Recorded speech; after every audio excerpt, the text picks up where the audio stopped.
दोस्तों, उत्तर प्रदेश की 10 सीटों पर विधानसभा उपचुनाव होने हैं। इसका ऐलान निर्वाचन आयोग महाराष्ट्र और झारखंड विधानसभा चुनाव के साथ ही कर सकता है। इन 10 सीटों में से 3 भाजपा, 2 आरएलडी और 5 समाजवादी पार्टी के पास थी। सबसे ज़्यादा चर्चा मिल्कीपुर की सीट की है, क्योंकि फैजाबाद के सांसद अवधेश प्रसाद ने इस सीट से ही विधायक थे। पूरे देश की नज़र मिल्कीपुर की इसी ही सीट पर है, लेकिन एक सीट ऐसी भी है जिससे जीतना भाजपा के लिए नामुमकिन तक बताया जाता है, और वो कोई और सीट नहीं बल्कि कानपुर नगर के तहत आने वाली सीसामऊ विधानसभा सीट है। जी हाँ, इरफान सोलंकी की सीट। दरअसल 10 विधानसभा सीट पर होने वाले उपचुनाव के लिए समाजवादी पार्टी ने 6 प्रत्याशियों के नाम ऐलान कर दिया है, जिसमें से एक सीट कानपुर की सीसामऊ की भी आती है। इस सीट के खाली होने की वजह से यहाँ से समाजवादी पार्टी के विधायक इरफान सोलंकी को एमपी एमएलए लोअर कोर्ट ने आगजनी केस में 2 साल से ज़्यादा की सज़ा सुनाई है, जिसके चलते उनकी सजा भी चली गई है। ऐसे में समाजवादी पार्टी ने अपने इस गढ़ से इरफान सोलंकी की पत्नी नसीम सोलंकी को उतारा है।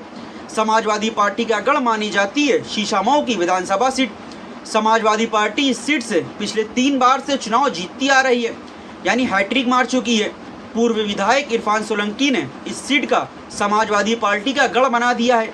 इस सीट पर भाजपा को आखिरी बार जीत साल 1996 में विधानसभा चुनाव में मिली थी, और पार्टी के नेता राकेश सोनकर इस क्षेत्र का प्रतिनिधित्व करने के लिए उत्तर प्रदेश विधानसभा पहुंचे थे। इसके बाद एक बार यह सीट 2007 में चुनाव में कांग्रेस नेता संजीव दरियाबादी ने जीती, और 2009 में बाद हुए परिसीमन के बाद यह सीट समाजवादी पार्टी का गढ़ बन गई।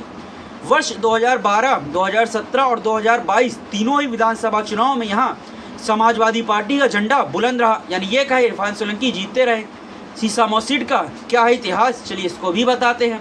इस सीट के इतिहास की बात करें तो यह सीट 1974 में अस्तित्व में आई थी, यानी कानपुर की सीसामऊ विधानसभा सीट 2012 तक तो एक सामान्य सीट ही थी, लेकिन इसकी डेमोग्राफी और परिसीमन में हुए बदलाव के बाद स्थिति पलट गई। इस सीट पर 5 बार कांग्रेस और 3 बार भाजपा जीती। साल 1974 में कांग्रेस के शिवपाल वाल्मीकि ने इस सीट पर जीत दर्ज की थी। भाजपा के लिए क्यों मुश्किल है कानपुर की सीसामऊ विधानसभा सीट, चलिए इसको भी आपको बताते हैं। कानपुर नगर की इस सीट से खास बात यह है कि सीसामऊ विधानसभा सीट मुस्लिम बहुल इलाका आता है। सीसामऊ विधानसभा क्षेत्र में 70% मुस्लिम आबादी रहती है, जिसके चलते भाजपा के लिए यहाँ पर ध्रुवीकरण का खेल भी प्रभावी नहीं रहता है, और यह सीट भाजपा के लिए हमेशा ही कथित तौर पर असंभव जीत मानी जाती है। 2022 विधानसभा चुनाव के नतीजे कैसे थे? साल 2022 के विधानसभा चुनाव के नतीजों की बात करें तो इस चुनाव में भी समाजवादी पार्टी ही जीत दर्ज की। यहाँ से इरफान सोलंकी ने जीत दर्ज की थी। उन्होंने भाजपा के प्रत्याशी सलील बिश्नोई को हराया था।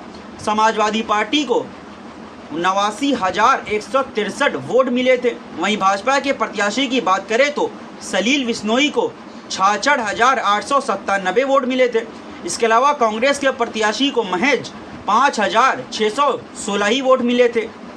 2017 विधानसभा चुनाव के नतीजे क्या थे, इसको भी आपके सामने रखते हैं। साल 2017 के सीसामऊ विधानसभा चुनाव के नतीजों का जिक्र करें तो यहाँ से इरफान सोलंकी ने जीत दर्ज की थी। उन्होंने भाजपा के प्रत्याशी सुरेश अवस्थी को करीब 5,826 वोटों से हराया था। इरफान सोलंकी को 89,163 वोट मिले थे।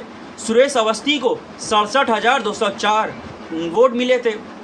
नंदलाल कोरी को 11,949 वोट मिले थे। मुख्यमंत्री योगी आदित्यनाथ इस सीट का अगस्त में दौरा भी कर चुके हैं। इस दौरान उन्होंने कार्यकर्ताओं के, जी हाँ, भाजपा के कार्यकर्ताओं के बीच यह भी कहा था कि भले ही अल्पसंख्यक यानी मुस्लिम आबादी ज़्यादा हो, लेकिन भाजपा चुनाव जीत सकती है। मुख्यमंत्री ने इस दौरान कार्यकर्ताओं को रामपुर विधानसभा सीट पर हुए उपचुनाव और इसमें भाजपा को मिली जीत का जिक्र भी किया था। हालांकि मुख्यमंत्री योगी ने सपा को लेकर लाल टोपी वाला भी बयान यहीं कानपुर से ही दिया था। उन्होंने कहा था कि समाजवादी पार्टी प्रदेश के अंदर, जी हाँ, उत्तर प्रदेश के अंदर अराजकता पैदा करने की मंशा से अवसर का ज़ाया नहीं करती है। उस दौरान अयोध्या रेप केस चर्चा में था। इसको लेकर मुख्यमंत्री योगी ने कहा कि अयोध्या के अंदर सपा के चरित्र को देखा है। निषाद बेटी के साथ चरित्र का हनन करता है, सपा उसका समर्थन करती है। उनके नेता सदन में सद्भावना ट्रेन चलाने की बात करते हैं, लेकिन बुलेट ट्रेन चलेगी। इनका तीसरा मॉडल कन्नौज के नवाब ब्रांड पहचान है। कैसे बेटियों को साथ बेशर्मी से खिलवाड़ करते हैं। इनकी इतिहास के पन्नों को पलटेंगे तो लाल टोपी के काले कारनामे मिलेंगे। दोस्तों, ये आपसे बेहतर कोई नहीं जानता कि कौन सी राजनीतिक पार्टी के नेता क्या कर रहे हैं। साल 2014 से लेकर अब तक किस पार्टी में सबसे ज़्यादा दागी नेता भरे हुए हैं। दिल्ली की लोकसभा हो या यूपी की विधानसभा, सभी में दागी नेताओं की भरमार है। दोस्तों, आपको आज का वीडियो कैसा लगा नीचे कमेंट करके हमें ज़रूर बताएं। और हाँ, ये वीडियो अच्छा लगा इस वीडियो को लाइक और शेयर करना ना भूलें। साथ ही इसी तरह की राजनीतिक चर्चाओं पर हमारे साथ शामिल होने के लिए हमें चैनल को सब्सक्राइब करें। फिर मिलेंगे कुछ और नई वीडियो को लेकर। तब तक के लिए अभी हमें इजाज़त दें। जय हिंद।